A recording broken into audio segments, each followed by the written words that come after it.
Shalom, Bapak Ibu. Apa sebenarnya yang tidak disadari orang tentang berkat, Bapak Ibu? Bapak Ibu dan saudara-saudaraku yang terkasih, kita sering mendengar kata berkat. Kita menyanyikannya, kita doakan, kita kejar. Kita berkata, Tuhan berkati aku, berkati keluargaku, berkati usahaku. Namun, izinkan saya bicara dengan jujur dan mungkin sedikit mengguncang. Banyak orang hidup di tengah berkat, tetapi tidak pernah benar-benar mengenal apa itu berkat, Bapak Ibu. Kita mengira berkat itu selalu berbentuk penambahan, padahal seringkali berkat justru datang di dalam bentuk pengurangan, Bapak Ibu.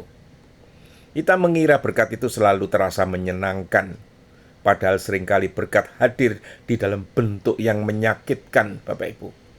Kita mengira berkat itu adalah tanda bahwa Tuhan setuju dengan kita, padahal seringkali berkat adalah cara Tuhan mengubah kita.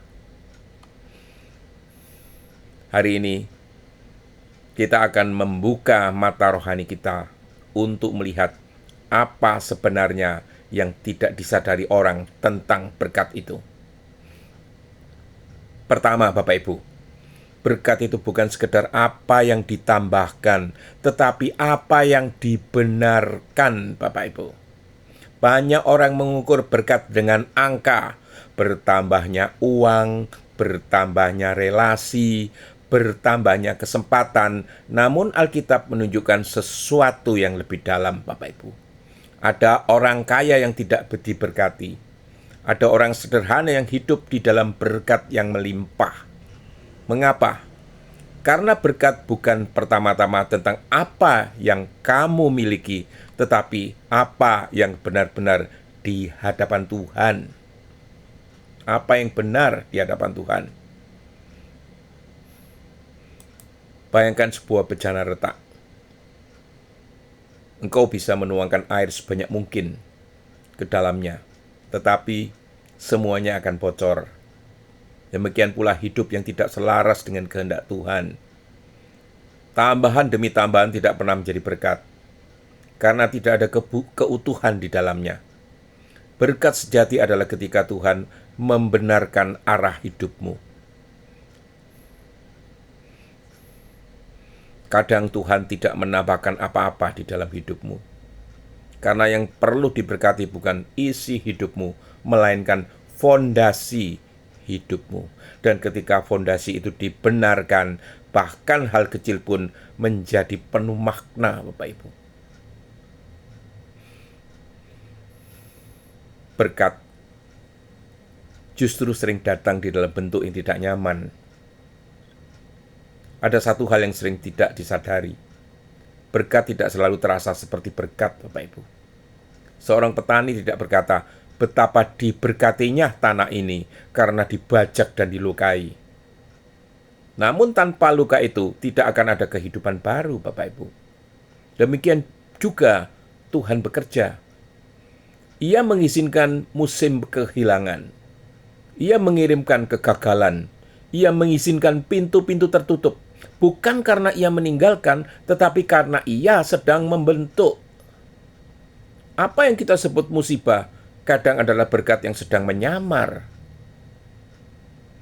Apa yang kita tangisi hari ini, bisa jadi adalah jawaban doa kita yang tertunda, Bapak Ibu. Tidak semua yang menyenangkan itu berkat, dan tidak semua yang menyakitkan itu kutuk. Ada berkat yang datang dengan air mata, dan hanya mata rohani yang terbuka yang dapat mengenalinya.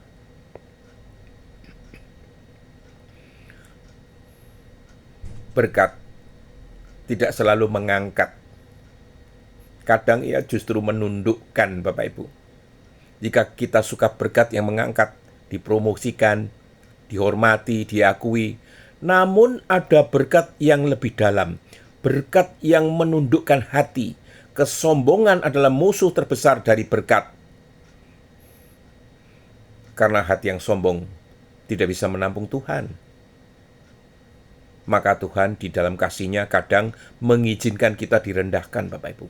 Bukan untuk mempermalukan kita, tetapi untuk menyelamatkan kita.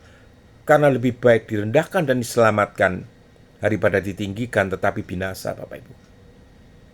Apa yang tidak disadari banyak orang, kerendahan hati adalah wadah terbesar bagi berkat Tuhan. Dan seringkali jalan menuju kerendahan itu tidak nyaman.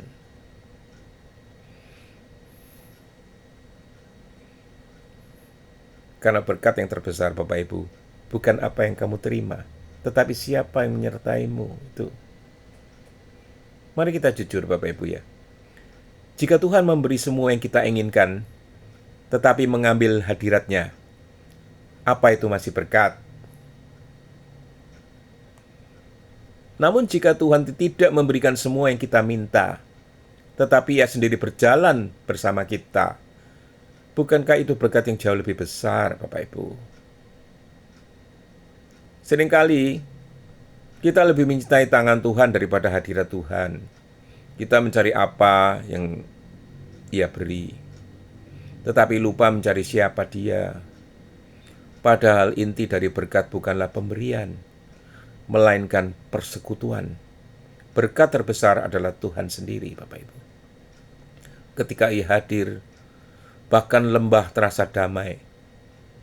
Ketika Ia hadir, bahkan kekurangan terasa cukup, Bapak Ibu. Dan ketika Ia hadir, bahkan air mata terasa memiliki tujuan.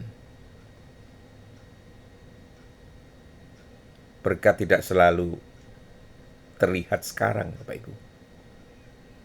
Tetapi akan nyata nanti.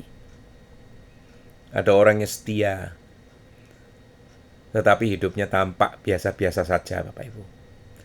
Ada orang yang benar, tetapi jalannya penuh tantangan. Lalu kita bertanya, di mana berkatnya? Bapak Ibu, kita hidup di dunia yang sementara, Bapak Ibu. Tetapi Tuhan bekerja dengan perspektif kekekalan, Bapak Ibu. Ada berkat yang tidak bisa diukur hari ini. Ada berkat yang baru akan terlihat di ujung perjalanan. Seperti benih yang ditanam, ia tidak langsung terlihat, tetapi di dalam tanah, kehidupan sedang bekerja. Berkat seringkali bekerja dalam diam, Bapak Ibu.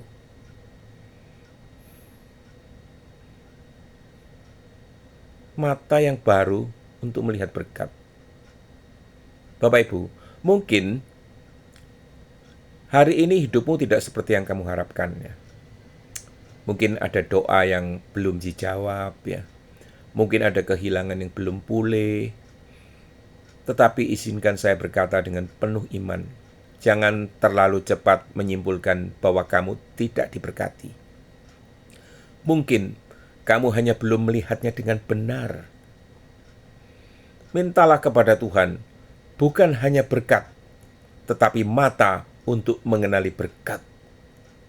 Karena ketika mata itu terbuka, engkau akan melihat dengan tangan Tuhan dalam setiap musim. Engkau akan merasakan damai di tengah badai, dan engkau akan berkata, aku diberkati, bahkan ketika aku tidak menyadarinya. Tuhan, bukalah mata hati kami, agar kami tidak buta terhadap berkat-Mu. Ajarlah kami itu mengenali tangan-Mu, bukan hanya di dalam kelimpahan, tetapi juga di dalam proses. Dan jadikan kami bukan hanya penerima berkat, tetapi juga saksi dari kebaikan-Mu. Di dalam nama-Mu kami berdoa. Amin.